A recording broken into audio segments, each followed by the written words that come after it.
The Hilltop Glove Podcast is sponsored by Mid-Carolina Service Company. Mid-Carolina Service Company is the first name to search for your residential or commercial HVAC needs in Lexington and surrounding areas. Just go holler at Jason and Clint. They'll hook you up on the air conditioners, on the restaurant equipment, refrigerators, refrigeration, ice machine repair. They've been doing this for years. I know them cats forever. Family owned and operated since 2006, they pride themselves in their quality work and customer relationships. Call 803-356-4153 or visit midcarolinaserviceco.com for a no obligation quote for service today.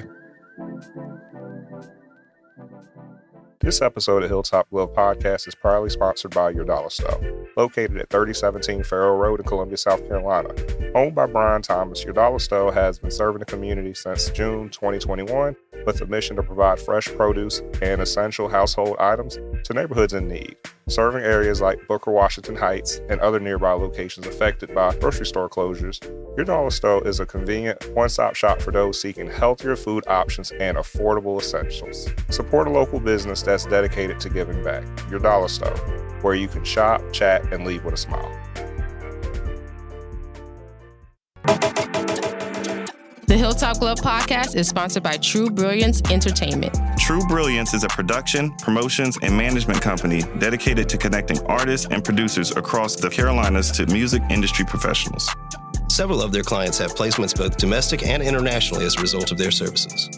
Are you an artist or producer looking to build meaningful relationships within the music industry? Then True Brilliance is for you. Check them out at paramilitary.com. That's spelled P-A-I-R-A military.com.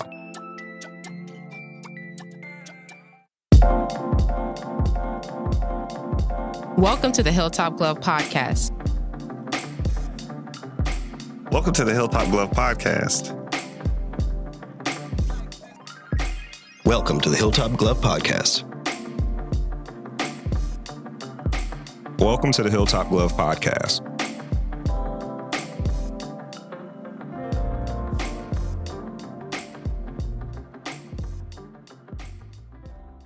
The Hilltop Glove Podcast. Welcome back to the Hilltop Glove Podcast. Today we had the privilege of speaking with the inspiring LaShaya Norton. Hello, everyone. Hello. How are you doing? I am wonderful. How about you? Doing good. So you're a native of North Charleston. Yes. Correct. And you were a former teacher, educator. Yes. And you have an awesome new business or project that you're working on. Yes. Right. And could you tell us the name of that business? The business is Wanderland Mobile Grocery. It's a grocery store on wheels that serve locally sourced products, produce, and essentials to underserved communities here in South Carolina. Our initial location where we're starting at is in North Charleston, since I'm a native of North Charleston. Yeah. But yeah. Cool. Awesome. So with that said, I know one of the things that you that Wanderland talks about is you guys provide educational workshops on holistic living. And of course, that obviously ties into your background. But with that said, you got to tell us a little bit about your story, how you ended up where you're at today. Okay, well, initially, I was an educator, and I grew up in North Charleston, and I was one of the generations, probably the first generation to experience like the food desert experience, and didn't even realize what it was. I remember growing up and my grandma sending me down the street to like the local corner store to grab fresh vegetables, as she would say, vegetables, and that disappeared. And then we had like this large chain grocery store, and it was there for a while, but somewhere in my teen years, it disappeared. I was always concerned with injustices. And so my idea of solving it was education, because I was always told that education can change everything. So that drove me to be an educator. While I was educating, I did that for like 10 plus years. And somewhere in between, like the passion for it started dwindling or dying, or I would say the passion to do larger scale work was calling. Back in like March of 2018, I had like a really horrible accident where I broke my neck, but it allowed me to have time to sit, to reflect, and to make the changes that I wanted to make, but didn't know how to make. During that process, and for a few years, because it took some time to recover, I started thinking about what I wanted to do because I know education wasn't it. When the pandemic hit, a lot of things shifted for everyone, and food access was one of the big concerns. Very true. My grandmother still lived in one of the communities where I grew up where access was very limited. And from seeing and knowing that, it started making me like, hey, let's do something different. Like these other people come into our communities. They put up shop. They have these local corner stores, but they do not invest back into the community. They don't even invest in the stores. Like as soon as you walk in the store, it's like, why would I want to buy anything from here? Unless you need a 6X t-shirt. Right. You can get anything there, but you can't get fresh veggies. You can't get coconut water. You can't get spring water. No. And so those things were like right there festering. In addition to that, I had family members that were dealing with different chronic illnesses, such as like high blood pressure, pre-diabetic. And then my grandmother, who's very dear to me, she was diagnosed with cancer. From helping those other individuals with less threatening chronic illnesses, change their lifestyle and change their diets, I did a lot of research. And I found out that 80% of the chronic illnesses that we incur is directly related to our diet and our lifestyle. With that being known, I wanted my grandmother to stay around. And so I made a deal with her. Hey, let's do this challenge where we have a plant-based lifestyle, at least for 30 days to see how we feel. Grandma made it to about 2 weeks. I made it the entire 30 days. Yes, grandma's like, yeah, I'm too old for this. I don't want to do this anymore. But I stayed the journey. And in staying the journey, I noticed how different my body felt. Like I didn't have headaches. I didn't have digestive issues. And I suffered with migraines for years, digestive issues for years, going to different specialists, all type of things. So question, what was the challenge? What was the specific challenge? It was just trying to change our diet to be plant-based because I know that in changing your diet to a more plant-based diet, that it helps to rectify the damages from other contaminants that's in our body. And with that being said, now how detailed? No meat? Were you doing no dairy? No meat, no dairy. Just really sticking to like fruits and veggies as our diet. Starch, of course. I like rice and grits, but more things that come from the ground, not animals. No animal byproducts, no animals. Did really well, felt great, wanted to celebrate. Let's go get a milkshake. Worst decision ever. I was sick for a week. For an entire week, I was sick. And from there, I was like, I don't want to do that to myself. Why would I want to poison myself? Why would I want to continuously poison myself? And so I made a decision to stick to that lifestyle. I'm not strictly vegan. I'm more pescatarian. I am a native of the South. I love seafood. But I try to make sure that most of my diet is more plant-based than anything else. Man, so I just want to ask this question, and I know you talked about food deserts. Could we just elaborate a little bit more on what a food desert is, just so that folks who are listening, they can understand what that is? Okay. Food deserts are locations that do not have access to fresh, healthy foods. I like to use the word food apartheid when it's a deliberate action or a systematic stance where they do not have these outlets for individuals to get fresh fruits and veggies. Like closing the Piggly Wiggly downtown and then opening a Publix over on the other side of town near the housing area where the market is more expensive, and people who live over there probably work at the Citadel. Correct. Wow, that's a good definition. I can put that down. Correct. And it usually refers to it's like a 3-mile radius. So you're supposed to be able to either walk or use some kind of unpowered transportation to get a bus to be able to get there and back. And if you can't do that within 3 miles, you're in a food desert. Correct. Yeah, so for example, I remember back in the day, over on, I guess it was North Rivers, where they used to have, what was the grocery store? Winn-Dixie. Winn-Dixie. Yeah, that's what I think about. When I think about food desert, I think about that. When they used to have Winn-Dixie, now it's not there. Yes, and that's where we would shop. Winn-Dixie, actually, and when they closed it, it's been over 20 years. They still have not placed another grocery store there. And there are many other grocery stores that are planned to close. Wow. Yeah. And I know, just to elaborate on something, because I know some of the history of the region, just so that the audience know, a lot of that is related to economic flight.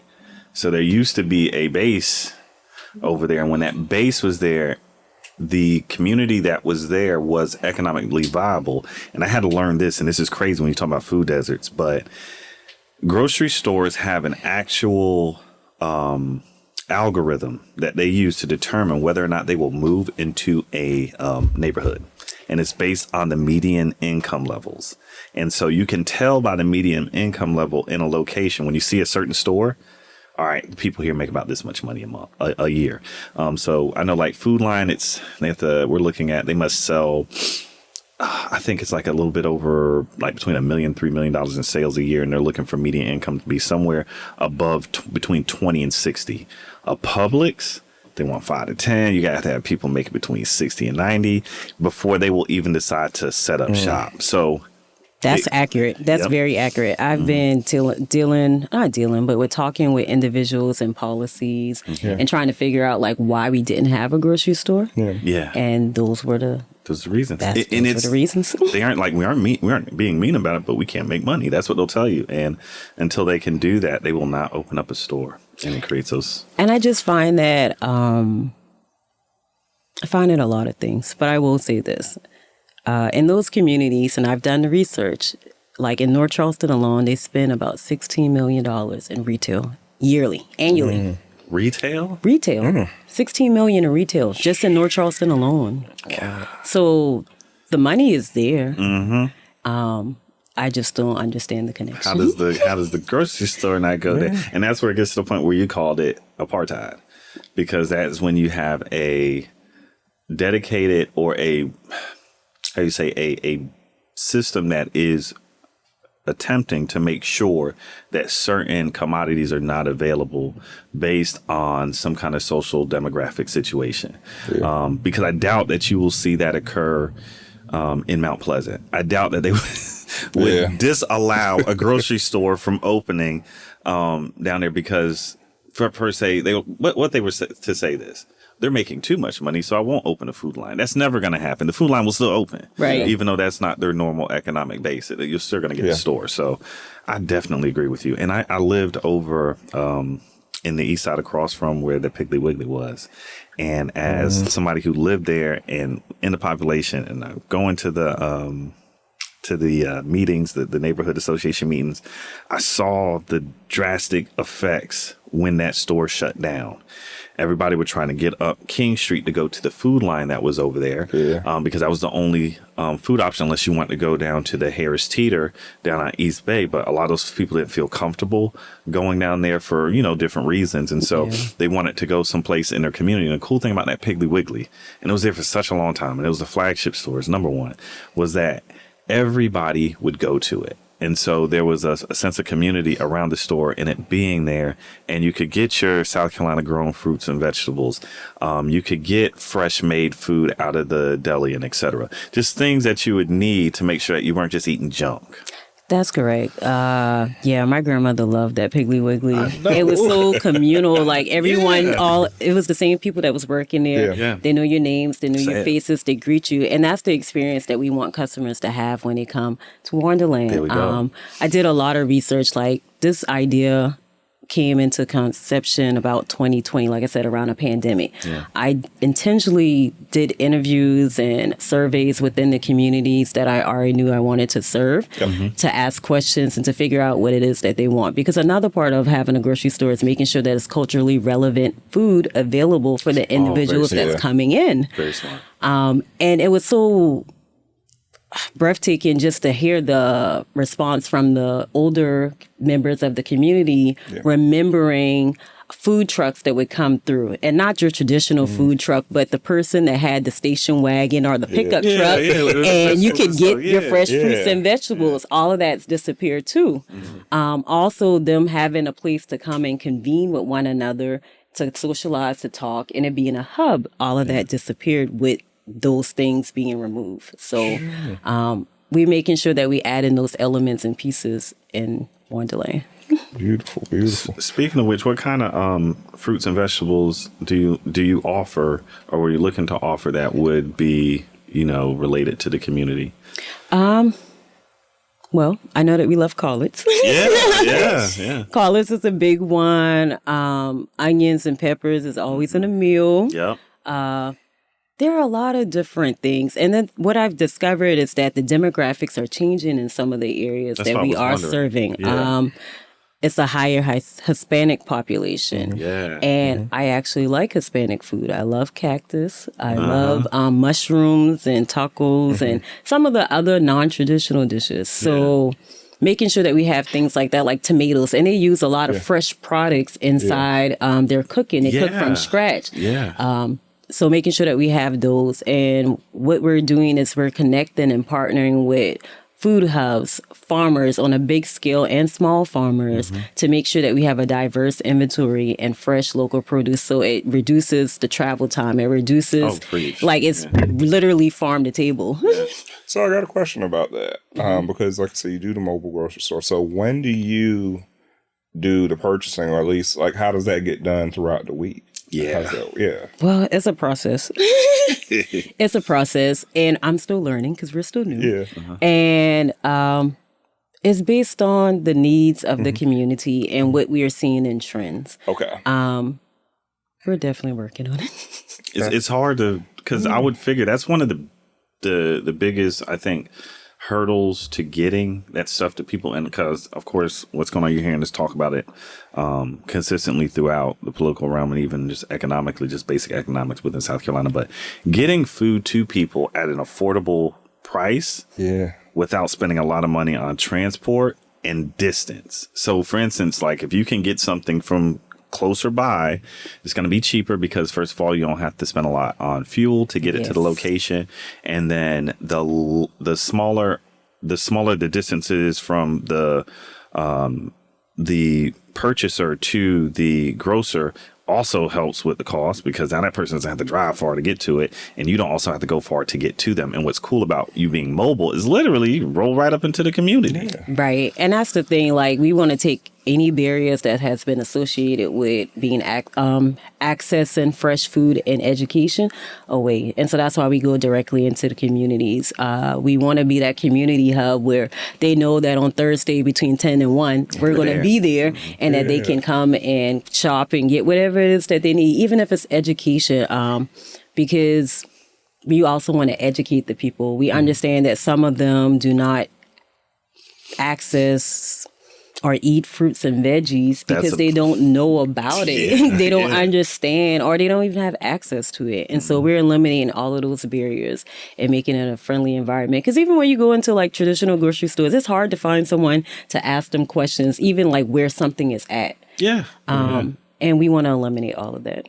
Excellent. Well, and I know one of the things I want to ask you is, have you seen, since you started on Wanderland Mobile, have you seen maybe some of the changes of the impact in the communities that you do serve? Yes. There's a lot of support. People are rooting for it. People want to support it. Individuals are being more conscious. My friends are sharing my numbers with other people. There we go. So that they could ask questions, or they're asking me the questions to forward the answer to them. It's almost like we are being a place that's trusted to get access to the food, but also to the education and the knowledge. And that's so important. I think that's very important, because knowledge is power. And I guess it's just building on just talking about the educational part of it, right? Being that you're trying to get people proper food, the whole adage, you are what you eat. Obviously, with a lot of these places in food deserts, and you're going to those little corner stores and you're eating Little Debbie snack cakes, you're drinking Fanta, you're eating Slim Jims, whatever chips are there. Maybe they have a banana for sale, right? But you can buy all your tobacco products. You can get all your wraps for your cigars. You can get all the natty lights that you want. The ramen noodles. The ramen noodle. The ramen noodle. You can get all of that. But you aren't being given the food that you need to power your body properly. Could you just explain how the you are what you eat is so important in what you're doing, and just explain the fact that the importance of focusing on that? And like I said, going back to when you did your trial run with veganism, trying to figure out how that worked and how the effects of it. Yes, it is so important for us to understand what it is that we eat. Like, I am so conscious about it that it doesn't matter what it is. I'm going to flip it over and I'm going to read those ingredients. If the ingredients are words that I'm unfamiliar with, I'm going to look it up. Or usually I just put it away because 9 times out of 10 it's trash. It's trash. It's trash. I'm going to just be honest. It's trash. Right. And when you actually go look at how some of these ingredients are being used, you'd be like, what? Like in cereal, mini cereals, paint thinner. Yeah. The same chemical that's used for paint thinner is placed in our cereals and brands that we love too. Yeah. Nah, bro, I can't even eat certain cereals no more. I learned certain things. Hurt my feelings. Yeah, so it's very important to look at that. Some of these ingredients that we're putting in our bodies are full of parasites. These parasites are controlling our thoughts. They're controlling our minds. They're controlling our emotions, and they're controlling our bodies. And explain it. All right, so those people don't think you're crazy. No, she's right. Like, not in the sense like, all right, you got pinky in the brain up there, but the sense that the parasite forces you to crave. Right. You're craving the sugars. You're craving the high sodium. You're craving things that are not of you. Once, like going back to me detoxing. During that 30 days, I actually detox. During the detox, I'm removing the parasites. I'm removing the worms. I'm removing these things that had control over me. And that's why naturally when I went and wanted to celebrate with a milkshake, my body rejected it. I was sick for a week, like literally sick, like all type of things sick. Just couldn't get it together. Was this a milkshake that came from the Golden Arches? No. Yes, I know that was bad. Well, no, Golden Arches, I'd been stopped eating from them such a long time. When I found food in the car that wasn't like decomposing. Yes. And even with our fruits and vegetables, we should be conscious of that too. Think about it. Back in the day when you left like a piece of food on the ground, the ants and the bugs would devour it. Now when you leave certain fresh produce and fruits, especially from these larger retails out, the animals don't want it. They go around it. And if the animals don't want it, that's a clue. They're very in tune. Something ain't right. And I even want to push the envelope a little bit more. I like to say we are what we consume versus we are what we eat, because consumption isn't just about what we take in our diet. It's about all of our 5 senses. What are we consuming through our visual? What are we consuming in our auditory? What are we putting in our mouth? What is our skin consuming? What are we feeling? A lot of things transfer into our skin. So even the individuals that like to use like this really good smell good products, what are they putting in those? That's what my wife preaches, man. I can't even wear smell good products unless they got to be safe. Can't have any colors in them. The fragrances have to be natural. And I get it. Because the dyes are linked to like ADHD, infertility, different cancer diagnosis, along with, what is it? Like when we put these things, right. I'm not even gonna get on black. I'm gonna tell you something. Just because you're talking about this, I have to bring this up because I heard this week and it kind of hurt my feelings. Because braiding hair, they did a test on braiding hair, and there's only with benzene, lead, other heavy metals. There's one braiding hair that you can use that's free and clear of all that stuff. And I'm just like, these are women who are trying to avoid the creamy crack. And the braiding hair is just as bad. Yes, that's why my hair is natural now. Like I did it in May and it was a decision that I wanted to make, but I was a little hesitant about it. But I actually like it. This is our crown. You got to protect your crown. You're right. I'm even cognizant about my shampoo. Like I don't use shampoo. I use black soap to cleanse my hair. I use rose water. I use natural oils, coconut oil, jojoba oil, things of that nature. Like I even make my own toothpaste. Hey, I do not. And her breath don't smell bad. Her hair smell good. Just so y'all know. It worked. Thank you. Because there's been studies and more recent studies where fluoride is linked to decrease in IQ. Fluoride is in our toothpaste. Fluoride is in our drinking water, our public drinking water. I don't drink the public drinking water. Got a filter. I drink spring water. I even stay away from the filter water, to be honest. If you can go Google it yourself or YouTube it, it's many individuals that have done tests with the waters. And you can see like where they're at on the scale, and it's horrible. So what do you do with water? Right. Yeah. What do you do with water? So what do you do to prepare your water to make sure it's safe for you to drink? Well, I usually use spring water, or you also can like boil your water, which will give it like a distilled process. Distilled water is really good. I cook with those too. I don't usually. The most I do with The regular tap water is washed, which I speak into my water because words are power. Yeah. So I speak what intention I would like into my water, and we roll with that. Good to me, water. And then I use it to like wash dishes, clothes, things of that nature. My plants don't even like the water. Yeah, industrial work. I was about to say, plants don't like that. Yeah, my plants don't even like the water. Like I got a rain barrel last year, and I started watering the plants with that. It was a drastic difference in the production. They don't even like the cat doesn't even like the water. You know what you do, right? So what I didn't realize this was occurring, but animals, if you give them water from the tap, they will not drink it within the first couple hours. They leave it alone. And like, why are they doing that? And this is just normal research done. They allow the heavy, like the stuff that's in the water, whether it be whatever chemicals that may be in the used to treat it, they allow it to be filtered out to evaporate. Before they'll try to touch it. And I was like, yo, this is crazy. So again, like you said, they have a sense that tells them not to use it. Yeah. And I got in this whole kick about water. I was back, this had to be 2010.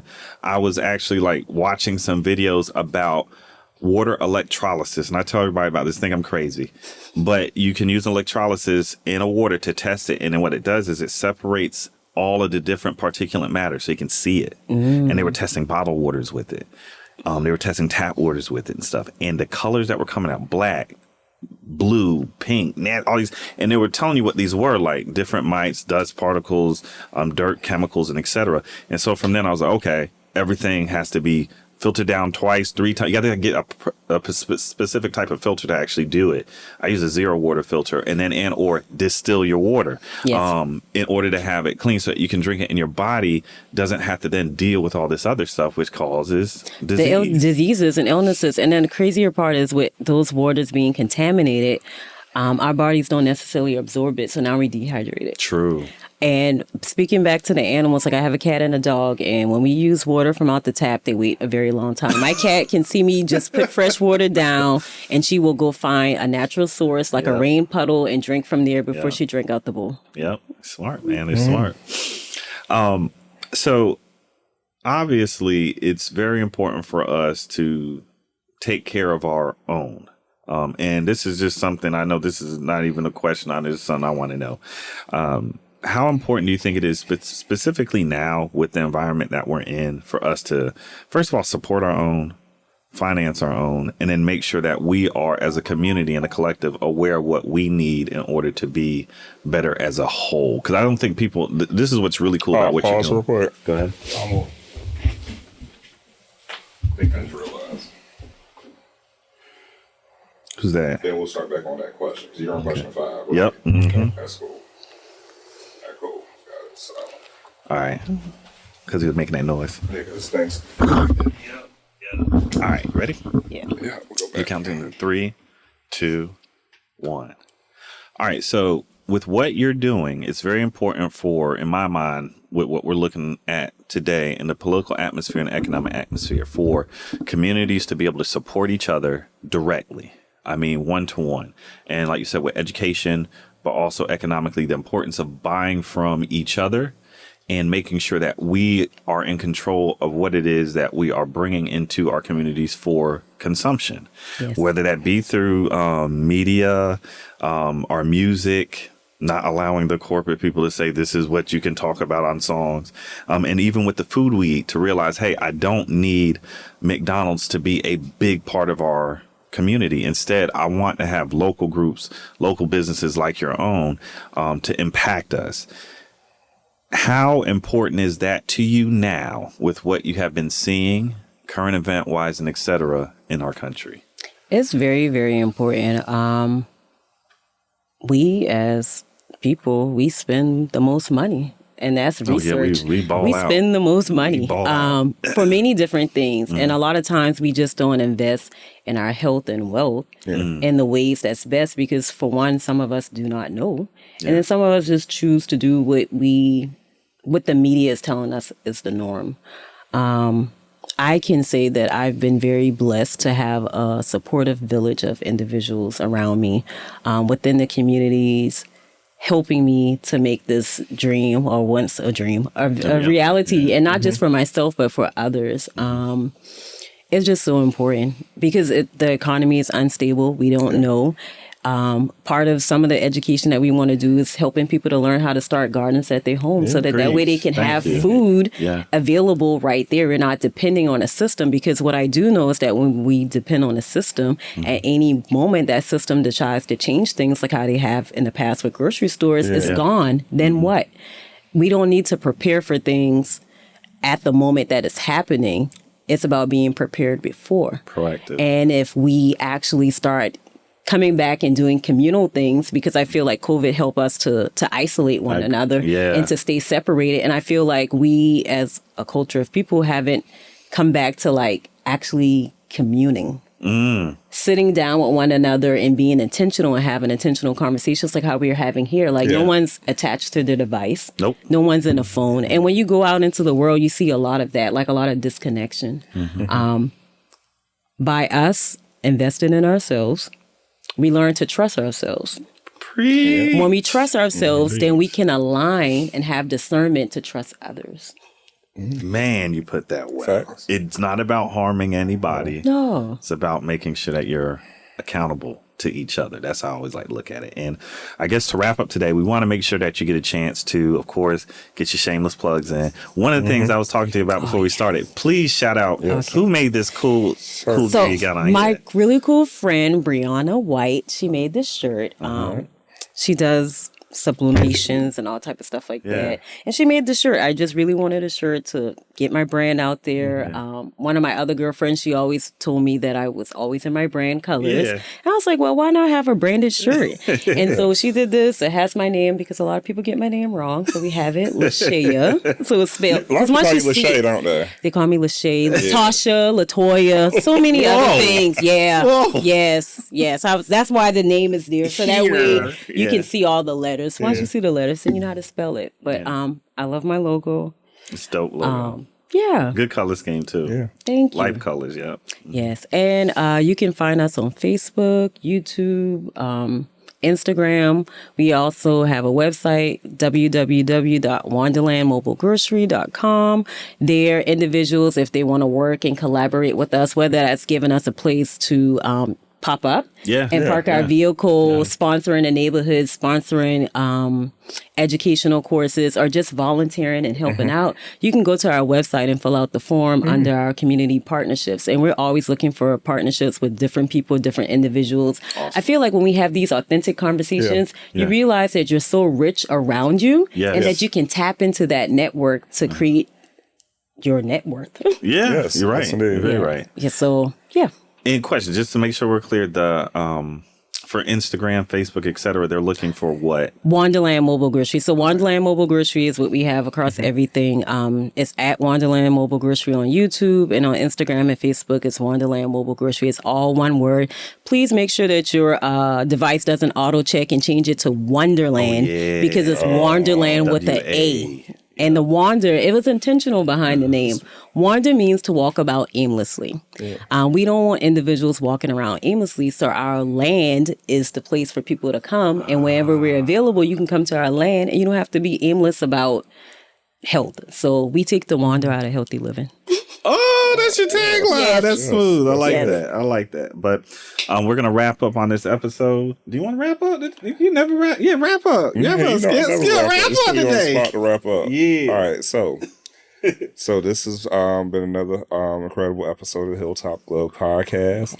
And we want to thank our guest, the incredible LaShaya Norton. Thank you for joining us and sharing all the amazing things about Wanderland Mobile Grocery. Awesome. Thank you. And thank you, Hilltop Podcast, for allowing this spot. Thank you. I really do. I love this Please space. Come back. Please come Definitely. back. Especially if you got something going on, let us know what's happening. We'd love to support. As I always like to say, I'm DJing what? Skip. Mike. Tamaya. Of course, our esteemed guest. LaShaya. We thank y'all so much. Until the next time. Peace. Peace. The Hilltop Glove Podcast.